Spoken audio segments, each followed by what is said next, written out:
Hello, welcome back to my YouTube channel. ഒരു ബുദ്ധിമുട്ടും ഇല്ലാതെ ട്രെയിൻ ടിക്കറ്റ് വീട്ടിലിരുന്ന് സുഖമായിട്ട് ബുക്ക് ചെയ്യാൻ ഇങ്ങനെ നോക്കാം. നമ്മുടെ റെയിൽവേ പുതിയതായിട്ട് ഒരു ആപ്പ് ലോഞ്ച് ചെയ്തിട്ടുണ്ട്, rail one. All under one roof എന്നൊക്കെയാണ് പറയുന്നത്. അതുകൊണ്ട് ബാക്കി എല്ലാ ആപ്പും ഡിലീറ്റ് ചെയ്തോളൂ. ഇനി ഈ ഒരൊറ്റ ആപ്പ് മതി. ഫോൺ എടുത്ത് റെഡി ആയിട്ട് ഇരുന്നോളൂ. നമുക്ക് ആപ്പ് ഡൗൺലോഡ് ചെയ്തെടുക്കാം. ആപ്പ് സ്റ്റോറിൽ പോയിട്ട് റെയിൽ വൺ എന്ന് സെർച്ച് ചെയ്ത് അത് നമുക്ക് ഡൗൺലോഡ് ചെയ്തെടുക്കാം. ആപ്പിന്റെ ലോഗോ ശ്രദ്ധിക്കണം, ബ്ലൂ കളർ ബാക്ക്ഗ്രൗണ്ട് ആണ് വരുന്നത്. ഓപ്പൺ ചെയ്ത ഉടനെ തന്നെ ഇങ്ങനെ ഒരു ഇന്റർഫേസ് ആണ് വരുന്നത്. അതെല്ലാം കണ്ടിന്യൂ ചെയ്തു പോവാം. ആപ്പ് ആദ്യമായിട്ട് ഇൻസ്റ്റാൾ ചെയ്താൽ എല്ലാത്തിന്റെയും താഴെ ഇങ്ങനെ ഡിസ്ക്രിപ്ഷൻ ആയിട്ട് വരും. ആദ്യത്തെ ഓപ്ഷൻ എന്ന് പറയുന്നത് ആദ്യമായിട്ട് രജിസ്റ്റർ ചെയ്യാൻ വേണ്ടിയിട്ടുള്ളതാണ്. അതിന്റെ തൊട്ട് താഴത്ത് റെയിൽ കണക്ട് എന്ന് വരുന്നത് IRCTCയുടെ പണ്ടത്തെ ആപ്പിൽ അക്കൗണ്ട് ഉള്ളവർക്ക് അത് വെച്ചിട്ട് അതിൽ കയറാം. അടുത്തത് UTSൽ പ്രൊഫൈൽ ഉള്ളവർക്ക് അത് വെച്ചിട്ടും കയറാം. എനിക്ക് ഓൾറെഡി റെയിൽ കണക്റ്റിൽ പ്രൊഫൈൽ ഉള്ളതുകൊണ്ട് അത് വെച്ചിട്ടാണ് ഞാൻ ലോഗിൻ ചെയ്യുന്നത്. അത് എങ്ങനെയാണെന്നുള്ളത് ഈ വീഡിയോന്റെ ലാസ്റ്റിലുണ്ട് കേട്ടോ. റെയിൽ കണക്റ്റിൽ രജിസ്റ്റർ ചെയ്ത യൂസർ ഐഡിയും പാസ്വേഡും ഇവിടെ കൊടുക്കാം. കൊടുത്ത ഉടനെ തന്നെ ഒരു OTP വരും, എൻ്റർ ചെയ്യാം. അതിനുശേഷം റെയിൽ വണ്ണിന് മാത്രമായിട്ട് ഒരു MPIN നമ്മൾ സെറ്റ് ചെയ്യണം. നമുക്ക് ഇഷ്ടമുള്ള ഒരു 6 ഡിജിറ്റ് നമ്പർ അവിടെ കൊടുക്കാം. അത് ഓർമ്മ വേണം എപ്പോഴും. രജിസ്ട്രേഷൻ സക്സസ് ആയാൽ ആപ്പിലേക്ക് ലോഗിൻ ചെയ്യാം. ആപ്പ് ഓപ്പൺ ചെയ്യുമ്പോൾ ഇങ്ങനെ ഒരു ഇന്റർഫേസ് ആണ് കാണുന്നത്. ഇതിൽ ആദ്യം കാണുന്ന പിക്ചർ കാണുമ്പോൾ എനിക്ക് 4th പഠിച്ചൊരു ചാപ്റ്റർ ആണ് ഓർമ്മ വരുന്നത്. EVSൽ നമ്മുടെ സ്റ്റേറ്റ്സ് എല്ലാം പരിചയപ്പെടുത്താൻ വേണ്ടി ഒരു ചാപ്റ്റർ ഉണ്ടായിരുന്നു. അതിലൊരു കുട്ടി കേരള തൊട്ട് ഷിംല വരെ ട്രാവൽ ചെയ്യുന്നതായിരുന്നു അതിന്റെ ഒരു തീം എന്ന് പറയുന്നത്. Thanks to rail connect app എന്നെ 4th സ്റ്റാൻഡേർഡിലേക്ക് തിരിച്ചു കൊണ്ടുപോയതിന്. So back to our topic. നേരത്തെ പറഞ്ഞ പോലെ പുതിയതായിട്ട് ലോഗിൻ ചെയ്യുന്നത് കൊണ്ട് തന്നെ ഓരോ ഓപ്ഷൻസും എന്താണെന്ന് അതിന്റെ തൊട്ട് താഴത്ത് ഡിസ്ക്രിപ്ഷൻ ആയിട്ട് വരുന്നുണ്ട്. ആദ്യത്തെ ഓപ്ഷൻ റിസർവ്ഡ് എന്നാണ്. ട്രെയിൻ ബുക്കിംഗ് ഇതിലാണ് നടത്തേണ്ടത്. ജനറൽ, തത്കാൽ, അതർ ടിക്കറ്റ്സ് ഇവിടെ നിന്നാണ് റിസർവ് ചെയ്യേണ്ടത്. അടുത്തത് UTS, റിസർവേഷൻ ആവശ്യമില്ലാത്ത ടിക്കറ്റ്സ് ഇവിടെ നിന്ന് നമുക്ക് ചെയ്യാം. Next platform tickets. അതിനുശേഷം സെർച്ച് ട്രെയിൻസ്, ട്രെയിനിൻ്റെ ഷെഡ്യൂള്, ട്രെയിൻ ഏതൊക്കെ സ്റ്റേഷൻ്റെ ഇടയിലാണ്, ലൈവ് സ്റ്റേഷൻ എവിടെയാണെന്നൊക്കെ അറിയാം. നെക്സ്റ്റ് ട്രാക്ക് യുവർ ട്രെയിൻ, നമ്മൾ വേർ ഇസ് മൈ ട്രെയിൻ എന്ന ആപ്പ് ചെയ്യുന്ന അതേ ദൗത്യം. അടുത്തത് ഓർഡർ ഫുഡ്, പിന്നെ ഫയൽ റീഫണ്ട്. ടിക്കറ്റ് റിസർവ് ചെയ്തിട്ട് നമുക്ക് പോകാൻ പറ്റിയിട്ടില്ലെങ്കിൽ റീഫണ്ട് ഇഷ്യൂസ് ഒക്കെ ഇവിടെയാണ് റേസ് ചെയ്യേണ്ടത്. നെക്സ്റ്റ് നമ്മുടെ പ്രൊഫൈൽ തന്നെ, അവിടെ നമുക്ക് എന്തെങ്കിലും ഡാറ്റാസ് ഉണ്ടെങ്കിൽ ആഡ് ചെയ്യാം. നെക്സ്റ്റ് മെനു, വാലറ്റ്, ട്രാൻസാക്ഷൻസ് ഒക്കെ ഇവിടെ നോക്കാം. സോ നമ്മുടെ ആപ്പ് ഇതൊക്കെയാണ് ഇതിൽ ചെയ്യുന്നത്. നമുക്കൊന്ന് റിസർവേഷൻ ചെയ്ത് നോക്കാം. ആദ്യത്തെ ഓപ്ഷൻ റിസർവ്ഡ് ക്ലിക്ക് ചെയ്യാം. First option search using saved preferences, അതായത് ഒരു സ്റ്റേഷനിൽ നിന്നാണ് സ്ഥിരമായിട്ട് കയറുന്നതെങ്കിൽ അത് അവിടെ സേവ്ഡ് ആക്കി വെക്കും.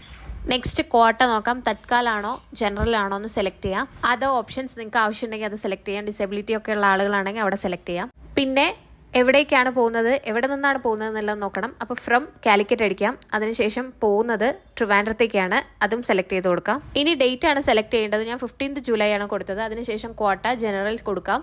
നിങ്ങൾക്ക് ഇതിൽ ഏതെങ്കിലും ആണെങ്കിൽ അതാണ് കേട്ടോ സെലക്ട് ചെയ്യേണ്ടത്. ജസ്റ്റ് വായിച്ചു നോക്കണം ഫുള്ളായിട്ട്. ഇനി സെർച്ച് ഓപ്ഷൻ സെലക്ട് ചെയ്തിട്ടുണ്ടെങ്കിൽ ആ ദിവസം ഓടുന്ന എല്ലാ ട്രെയിനുകളുടെയും ലിസ്റ്റ് ഇവിടെ വന്നിട്ടുണ്ട്. വന്ദേ ഭാരത് ആണ് നമുക്ക് വേണ്ടത്, അത് സെലക്ട് ചെയ്യാം. TVC വന്ദേ ഭാരത് 20633 ആണ് നമ്പർ വരുന്നത്. പോകുന്നതിന്റെ 3 ദിവസം മുൻപായതുകൊണ്ട് ടിക്കറ്റ് എന്തായാലും കിട്ടില്ല എന്ന് ഉറപ്പാണ്. ജസ്റ്റ് വെയിറ്റിംഗ് ലിസ്റ്റ് ഉണ്ടോയെന്നും കൂടി നമുക്കൊന്ന് നോക്കാം. യെസ്, വെയിറ്റിംഗ് ലിസ്റ്റ് 53 ആണ് വരുന്നത്. അതുകൊണ്ട് നമുക്ക് ബുക്ക് ചെയ്തിട്ട് കാര്യമില്ല. എന്നാലും ടിക്കറ്റ് എങ്ങനെ ബുക്ക് ചെയ്യാമെന്ന് ഞാൻ കാണിച്ചു തരാം. നമുക്ക് CC എടുക്കാം. ഇതിലാണ് പാസഞ്ചർ ഡീറ്റെയിൽസ് അപ്ലോഡ് ചെയ്യേണ്ടത്. ഓൾറെഡി എൻ്റെത് ഡീറ്റെയിൽസ് അതിലുള്ളതുകൊണ്ട് ജസ്റ്റ് ടിക്ക് ചെയ്ത് കൊടുത്താൽ മതി. എൻ്റെ പേര് അവിടെ വന്നിട്ടുണ്ട്. ഇനി എൻ്റെ കൂടെ ആരെങ്കിലും യാത്ര ചെയ്യുന്നുണ്ടെങ്കിൽ തൊട്ടിപ്പുറത്തുള്ള ആഡ് ന്യൂ എന്ന ഓപ്ഷനാണ് ക്ലിക്ക് ചെയ്യേണ്ടത്. ട്രാവൽ ചെയ്യുന്നവരുടെ ഡീറ്റെയിൽസ് അവിടെ കൊടുത്തതിന് ശേഷം റിവ്യൂ ജേർണി ഡീറ്റെയിൽസ് കൊടുക്കാം. ഈ ഒരു പേജിൽ നിങ്ങൾക്ക് എല്ലാം ഒന്നും കൂടി ചെക്ക് ചെയ്യാം. പോകുന്ന സമയം, എത്തുന്ന സമയം, പോകുന്ന ട്രെയിനിന്റെ പേര് എല്ലാം ഒന്നും കൂടി ചെക്ക് ചെയ്യാം. ശേഷം ക്യാപ്ച കൊടുത്ത് പേയ്മെന്റ് പ്രൊസീഡ് ചെയ്യാം. ഇതിൽ നിങ്ങൾക്ക് റെയിൽവേന്റെ വാലറ്റ് യൂസ് ചെയ്തിട്ട് പ്രൊസീഡ് ചെയ്യാം. അതല്ലാതെ UPI ആണെങ്കിലും ചെയ്യാം. ഞാനിപ്പോൾ UPI ആണ് ചെയ്യുന്നത്. UPI സെലക്ട് ചെയ്തതിന് ശേഷം ഏതാ ആപ്പ് എന്നുള്ളതും കൂടെ സെലക്ട് ചെയ്യണം. ഏത് UPI ആപ്പ് ആണെങ്കിലും നമുക്ക് ഇതിലേക്ക് പേയ്മെന്റ് ചെയ്യാം. അതിനുശേഷം നിങ്ങളുടെ UPI ആപ്പിൽ പോയിട്ടുണ്ടെങ്കിൽ അവിടെ റിക്വസ്റ്റ് വന്ന് കിടക്കുന്നുണ്ടാവും. അതോടുകൂടി പേയ്മെന്റ് അവിടെ കഴിഞ്ഞു. ട്രെയിൻ ടിക്കറ്റ് നമ്മുടെ ഫോണിൽ വന്നോളും. മെയിലായിട്ടും വരും, ഈ ഒരു ആപ്പിലും ഉണ്ടാവും. അതല്ലാതെ ഫോണിലേക്ക് മെസ്സേജ് ആയിട്ടും വരും. അങ്ങനെ ട്രെയിൻ ടിക്കറ്റ് എങ്ങനെയാണ് ബുക്ക് ചെയ്യേണ്ടതെന്ന് എല്ലാവർക്കും മനസ്സിലായില്ലേ? ഇനി എങ്ങനെ നോക്കിയിട്ടും നിങ്ങൾക്കൊരു കൺഫേംഡ് ട്രെയിൻ ടിക്കറ്റ് കിട്ടുന്നില്ല എന്ന് വിചാരിക്കുക. അപ്പോൾ അപ്ലൈ ചെയ്യേണ്ട ഒരു സൂത്രമാണ് പറഞ്ഞു തരാൻ പോകുന്നത്. ഇത് 100% വർക്കിംഗ് ആണ്. പക്ഷേ കറക്റ്റ് ടൈം പാലിച്ചാലേ പറ്റുള്ളൂ. Punctuality is the main key factor for this trek. അപ്പൊ എങ്ങനെയാ പറഞ്ഞു തരട്ടെ, ശ്രദ്ധിച്ച് കേട്ടുള്ളൂ കേട്ടോ. അതിരാവിലെ ഉറക്കമെല്ലാം മാറ്റി വെച്ച് ഒരു 3 മണിയോ 4 മണിയോ ഒക്കെ ആകുമ്പോൾ നിങ്ങളുടെ അടുത്തുള്ള റെയിൽവേ സ്റ്റേഷനിലെത്തണം. അവിടെ റിസർവേഷൻ കൗണ്ടറിന്റെ മുന്നിൽ ഒരു ചെറിയ ക്യൂ ഫോം ആയിട്ടുണ്ടാവും. അതെന്താപ്പാ ഈ 3 മണിക്ക് 4 മണിക്ക് ഒരു ക്യൂ? ഇതായിരിക്കില്ലേ മനസ്സിലിപ്പം വന്നത്? ബാക്കി കൂടെ കേൾക്കൂട്ടോ. ആ ക്യൂവിന്റെ ബാക്കിൽ പോയി നിൽക്കുക. എന്നിട്ട് റിസർവേഷൻ ഫോം എല്ലാം ഫില്ല് ചെയ്ത് ഒരു 7:30 വരെ കാത്തു നിൽക്കണം. കൗണ്ടർ അവിടെ ഓപ്പൺ ആയി റിസർവേഷൻ ഫോമിന്റെ മുകളിൽ ഒരു ടോക്കൺ നമ്പർ അവിടെ നിന്ന് എഴുതി തരും. നമ്പർ ഇട്ട് കഴിഞ്ഞാൽ പിന്നെ ഒരു നിമിഷം അവിടെ നിൽക്കരുത്, തിരിച്ച് വീട്ടിലേക്ക് തന്നെ വരണം. നിങ്ങൾക്ക് AC ടിക്കറ്റ് ആണ് വേണ്ടതെങ്കിൽ 10 മണിയാവുമ്പോഴും നോൺ AC ടിക്കറ്റ് ആണ് വേണ്ടതെങ്കിൽ 11 മണിയാവുമ്പോഴത്തേക്കും റെയിൽവേ സ്റ്റേഷനിൽ വീണ്ടും എത്തണം. കാലത്ത് 3 മണിയാകുമ്പോൾ പോയി നിന്ന് 7:30 മണിക്ക് ഒരു നമ്പർ ഇട്ട് തന്നില്ലേ, ആ നമ്പർ പ്രകാരമാണ് സെയിം ഡേ 11 മണിക്ക് പോയി നിൽക്കേണ്ടത്. ഒരു ഇമ്പോർട്ടന്റ് കാര്യം എന്താണെന്ന് വെച്ചിട്ടുണ്ടെങ്കിൽ നമ്മളെ കയ്യിൽ ചേഞ്ച് കരുതണം. കാരണം നമ്മൾ സ്പീഡാക്കിയാലേ ഉള്ളൂ അവർക്കും സ്പീഡായിട്ട് ഈ ടിക്കറ്റ് ബുക്ക് ചെയ്യാൻ പറ്റുള്ളൂ. ഓൾ ഇന്ത്യ ഒരുമിച്ചാണ് ആ സമയത്ത് തത്കാൽ ബുക്ക് ചെയ്യുന്നത്. സോ അതിൻ്റെ മുന്നേ നമുക്ക് കിട്ടണമെങ്കിൽ ഇങ്ങനെയൊക്കെ കുറച്ച് പൊടിക്കൈകളൊക്കെ ചെയ്താലേ കിട്ടത്തുള്ളൂ. സോ നോർമലായിട്ട് നമ്മൾ തത്കാൽ ബുക്ക് ചെയ്യുന്നതിന് പകരം ഇങ്ങനെ നേരത്തെ കാലത്തെയൊക്കെ ഒന്ന് പോയി സ്റ്റേഷനിൽ പോയി നിന്നിട്ടുണ്ടെങ്കിൽ കൺഫേം ആയിട്ട് ടിക്കറ്റ് നമുക്ക് ബുക്ക് ചെയ്തെടുക്കാൻ പറ്റും. ഇനി ഒരു കാര്യം കൂടെ, റെയിൽ വൺ ആപ്പ് യൂസ് ചെയ്യുന്ന സമയത്ത് IRCTC റെയിൽ കണക്റ്റിന്റെ കാര്യം ഞാൻ പറഞ്ഞിട്ടുണ്ടായിരുന്നു, അതും കൂടി ഒന്ന് കാണിച്ചു തരാം. First step, IRCTC rail connect എന്ന ആപ്പ് നമ്മുടെ ഫോണിൽ ഡൗൺലോഡ് ചെയ്യണം. അതിനായിട്ട് ആപ്പ് സ്റ്റോറിൽ പോയിട്ട് അത് ടൈപ്പ് ചെയ്ത് നമുക്ക് ഡൗൺലോഡ് ചെയ്തെടുക്കാം. ടൈപ്പ് ചെയ്ത് റിസൾട്ട്സ് വന്നു. ഇതിൽ സെക്കൻഡ് കാണുന്ന ഈ ആപ്പാണ് നമുക്ക് ഡൗൺലോഡ് ചെയ്യേണ്ടത്, IRCTC rail connect. App download ആയി കഴിഞ്ഞാൽ ഓപ്പൺ ചെയ്യാം. ഓപ്പൺ ചെയ്ത ഉടനെ തന്നെ ഇങ്ങനൊരു ഇന്റർഫേസ് ആണ് വരുന്നത്. അതിൽ ആദ്യത്തെ ഓപ്ഷനായ ട്രെയിൻ സെലക്ട് ചെയ്യാം. അടുത്ത പേജിൽ ബുക്ക് ടിക്കറ്റ് എന്ന ഓപ്ഷൻ സെലക്ട് ചെയ്യാം. സെർച്ച് ട്രെയിൻ എന്ന പേജിലേക്ക് പോയിട്ടുണ്ട്. അതിൻ്റെ മുൻപേ നമുക്ക് ലോഗിൻ ചെയ്യണം. അപ്പോൾ ലോഗിൻ ഓപ്ഷൻ എടുക്കാം. ലോഗിൻ ചെയ്യാൻ നമ്മളൊരു യൂസർ നെയിമും പാസ്വേഡും ഒക്കെ ക്രിയേറ്റ് ചെയ്യണം. അതൊന്ന് ഇവിടെ അടിച്ചു കൊടുക്കാം, അല്ലെങ്കിൽ പിന്ന് അടിച്ചിട്ടായാലും നമുക്ക് എൻ്റർ ചെയ്യാം. അതിനുശേഷം ക്യാപ്ച അടിച്ചു കൊടുത്തിട്ട് ലോഗിൻ ചെയ്യാം. ലോഗിൻ ചെയ്ത് കഴിഞ്ഞിട്ടുണ്ടെങ്കിൽ ഇങ്ങനെ ഒരു ഇന്റർഫേസ് ആണ്. ഇതിൽ നമ്മൾ കയറുന്ന സ്റ്റേഷനും ഇറങ്ങുന്ന സ്റ്റേഷനും സെലക്ട് ചെയ്ത് കൊടുക്കണം. ഞാൻ കയറുന്ന സ്റ്റേഷൻ കാലിക്കറ്റ് ആണ്, കോഴിക്കോട്. എൻ്റെ ഡെസ്റ്റിനേഷൻ തൃശ്ശൂരാണ്. ഫ്രം ടു ഈ 2 സ്റ്റേഷൻസ് കറക്റ്റ് കൊടുത്തതിന് ശേഷം ഡേറ്റ് മാറ്റാം. February 24 ടിക്കറ്റ് ബുക്ക് ചെയ്യുന്നത്. ആക്ച്വലി എനിക്ക് പോകേണ്ടത് March 5 ഇവിടെ നിന്ന് നമുക്ക് സ്ക്രോൾ ചെയ്തിട്ട് ഡേറ്റ് സെലക്ട് ചെയ്ത് കൊടുക്കാം. ഡേറ്റ് കറക്റ്റ് ആണ് കൊടുത്തതെന്ന് ഉറപ്പ് വരുത്തിയതിന് ശേഷം സെർച്ച് ട്രെയിൻസ് കൊടുക്കാം. ഈ കാണുന്ന ട്രെയിൻസ് ആണ് March 5 കാലിക്കറ്റ് ടു തൃശ്ശൂരേക്ക് പോകുന്നത്. എൻ്റെ ഡെസ്റ്റിനേഷൻ എന്ന് പറയുന്നത് തൃശ്ശൂരാണ്. ഞാൻ ട്രാവൽ ചെയ്യുന്നത് കാലിക്കറ്റിൽ നിന്നാണ്. ഇനി ഇതിൽ നിന്ന് നിങ്ങൾ രാവിലെയാണോ രാത്രിയാണോ ഉച്ചയ്ക്കാണോ ട്രാവൽ ചെയ്യാൻ ആഗ്രഹിക്കുന്നത്, ആ സമയത്ത് നിങ്ങളുടെ സൗകര്യത്തിനുള്ള ട്രെയിനുകളുണ്ടോ എന്ന് ആദ്യം ചെക്ക് ചെയ്യാം. ഇവിടെ ഒരു ഇമ്പോർട്ടൻറ്റ് കാര്യമുണ്ട്, അറിയുന്നവർ സ്കിപ്പ് ചെയ്തേക്കും, അറിയാത്തവർക്ക് വേണ്ടിയിട്ടാണ്. റെയിൽവേ ടൈമിൽ 0 to 23 വരെയാണ്. 0 എന്ന് പറയുന്നത് രാത്രി 12 മണി, 23 എന്ന് പറയുന്നത് 11 മണി രാത്രി.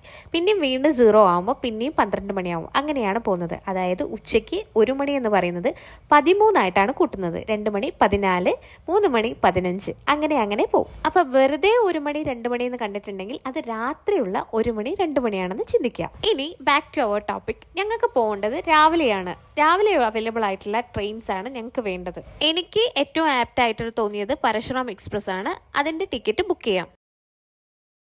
പരശു ക്ലിക്ക് ചെയ്ത ഉടനെ തന്നെ ആ ദിവസത്തെ അവൈലബിൾ ആയിട്ടുള്ള സീറ്റ്സ് വന്നിട്ടുണ്ട്. 144 സീറ്റ്സ് അവൈലബിൾ ആണ്. ചെയർ കാറിൽ 42 ആണ് അവൈലബിൾ. ഞങ്ങൾ സെക്കൻഡ് സീറ്റിംഗ് ആണ് സെലക്ട് ചെയ്തിരിക്കുന്നത്. അതിൻ്റെ മുകളിൽ ക്ലിക്ക് ചെയ്യുമ്പോൾ തന്നെ കറസ്പോണ്ടിങ് ആയിട്ടുള്ള പ്രൈസ് അവിടെ താഴെ വന്നിട്ടുണ്ട്. 75 റുപ്പീസ് ആണ് ഒരാൾക്ക്. ഇത് ഓക്കെ ആണ്. ഇനി നമുക്ക് ബുക്ക് ചെയ്യാം. താഴെ കാണുന്ന പാസഞ്ചർ ഡീറ്റെയിൽസ് സെലക്ട് ചെയ്യാം. ഇതിലിനി നമുക്ക് പാസഞ്ചർ ഡീറ്റെയിൽസ് ഒക്കെ കൊടുക്കണം. ആരൊക്കെയാണ് യാത്ര ചെയ്യുന്നത്, അവരുടെ പേരും വയസ്സും പിന്നെ പ്രിഫറൻസും കൊടുക്കണം. സിറ്റിംഗ് മാത്രമുള്ള ട്രെയിൻ ആയതുകൊണ്ടാണ് വിൻഡോ സൈഡ് എന്ന് വന്നത്. അല്ലാത്ത ട്രെയിനിലൊക്കെ ബർത്തുകൾ ഉണ്ടാവും, ലോവർ മിഡിൽ അപ്പർ എന്ന് പറഞ്ഞിട്ട്. അത് നമുക്ക് സെലക്ട് ചെയ്ത് കൊടുക്കാം. കൂടെ വരുന്ന ആളുകളുടേത് ആഡ് ന്യൂ എന്ന ഓപ്ഷനാണ് സെലക്ട് ചെയ്യേണ്ടത്. പാസഞ്ചർ ഡീറ്റെയിൽസ് ഒക്കെ എൻ്റർ ചെയ്തതിന് ശേഷം നമുക്ക് പ്രിഫറൻസസ് ഉണ്ടെങ്കിൽ അതും കൊടുക്കാം. നമ്മൾ ചോദിച്ച സീറ്റ് കിട്ടിയാൽ മാത്രം അത് ബുക്ക് ചെയ്യുക, അല്ലെങ്കിൽ ഒരേ കോച്ചിൽ തന്നെ 2 സീറ്റും കിട്ടണം, അങ്ങനെയൊക്കെ കുറച്ച് പ്രിഫറൻസസ് നമുക്ക് ഇവിടെ കൊടുക്കാം. അതിനുശേഷം പേയ്മെൻറ്റ് പ്രൊസീഡ് ചെയ്യാം. അതിനുവേണ്ടി ഞാനിവിടെ UPI ആണ് സെലക്ട് ചെയ്ത് കൊടുക്കുന്നത്. റിവ്യൂ ജേർണി ഡീറ്റെയിൽസ് കൊടുത്താൽ ഇതുവരെ കൊടുത്ത എല്ലാ ഡാറ്റസും അവിടെ വരും. കൂടാതെ 2 പേർക്കുള്ള ഫെയർ ഡീറ്റെയിൽസും താഴെ വന്നിട്ടുണ്ട്. ഇനി ക്യാപ്ച ടൈപ്പ് ചെയ്തിട്ട് പ്രൊസീഡ് ടു പേ കൊടുക്കാം. അതിനുശേഷം പേയ്മെന്റ് ഡീറ്റെയിൽസും കൂടെ ഒന്നുകൂടെ ചെക്ക് ചെയ്യാം. എന്നിട്ട് നമുക്ക് പ്രൊസീഡ് ടു പേ കൊടുക്കാം. നിങ്ങളുടെ റിക്വസ്റ്റ് UPIയിൽ വന്ന് കിടക്കുന്നുണ്ടാവും. അത് അക്സെപ്റ്റ് ചെയ്തിട്ട് പേയ്മെന്റ് ചെയ്തതിന് ശേഷം തിരിച്ച് ഈ പേജിലേക്ക് തന്നെ വരണം. എൻ്റെ ട്രാൻസാക്ഷൻ കംപ്ലീറ്റ്ലി സക്സസ്ഫുൾ ആയിട്ടുണ്ട്. അതിൻ്റെ ഒരു കൺഫർമേഷൻ മെസ്സേജ് എനിക്ക് വന്നിട്ടുണ്ട്. മെയിലിലേക്കും സെയിം പോകും. ഇതാണ് ടിക്കറ്റിൻ്റെ ഒരു ഫോർമാറ്റ് എന്ന് പറയുന്നത്. ഇതിനുശേഷം നിങ്ങൾക്ക് ടിക്കറ്റ് ഡൗട്ട് ഉണ്ടെങ്കിൽ വീണ്ടും മുൻപത്തെ മെനുവിൽ പോയി ട്രെയിൻ സെലക്ട് ചെയ്യാം. അതിൽ മൈ ബുക്കിംഗ്സ് എടുത്ത് നോക്കിയാൽ നിങ്ങളുടെ അപ്കമിങ് ട്രിപ്പൊക്കെ അവിടെ ഉണ്ടാവും.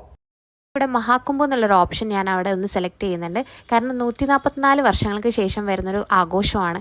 ഇനി ഇങ്ങനെ ഒരു സാധനം നമ്മുടെ ട്രെയിനിൻ്റെ ആപ്പിൽ കാണാൻ സാധിക്കില്ല. അതുകൊണ്ട് ഞാൻ അതൊന്ന് സെലക്ട് ചെയ്യുന്നുണ്ട് കേട്ടോ. IRCTC ടൂറിസം പേജിലോട്ടാണ് ഇത് കണക്റ്റ് ആയി വന്നത്. മഹാകുംഭിൻ്റെ ബ്രീഫായിട്ടുള്ളൊരു ഹിസ്റ്ററി അവിടെ കൊടുത്തിട്ടുണ്ട്. അതിനുശേഷം ഒരു ടേബിളിൽ ഹോട്ടൽസിൻ്റെ റേറ്റ്സും കാര്യങ്ങളും കൊടുത്തിട്ടുണ്ട്, including breakfast, lunch and dinner. ഇനി നിങ്ങൾക്ക് എന്തെങ്കിലും ക്വയറീസ് ഉണ്ടെങ്കിൽ അതൊരു ഡയലോഗ് ബോക്സിൽ അവിടെ കൊടുത്താൽ മതി. അതിന് കറക്റ്റായിട്ടുള്ള റിപ്ലൈ നമുക്ക് തിരിച്ചു തരും. അപ്പോൾ അങ്ങനെ ഫ്രോഡ്സ്റ്റേഴ്സിൽ നിന്നൊക്കെ നമുക്ക് എസ്കേപ്പ് ആയിട്ട് കറക്റ്റായിട്ട് അവിടെ നമുക്ക് ഹോട്ടലൊക്കെ ബുക്ക് ചെയ്യാൻ സാധിക്കും. ഇത് നല്ല കാര്യമാണല്ലേ. പിന്നെ 144 വർഷങ്ങൾക്ക് ശേഷം വരുന്നൊരു കാര്യമാണ്. ജസ്റ്റ് നിങ്ങളെ ഒന്ന് കാണിച്ചു തന്നേ ഉള്ളൂ. Back to our topic. Subscribers എല്ലാം ട്രെയിൻ ടിക്കറ്റ് എങ്ങനെ എടുക്കാമെന്ന് പഠിച്ചല്ലോ. അപ്പോൾ ഇനി അടുത്ത വീഡിയോയിൽ കാണുന്നവരെ ബൈ.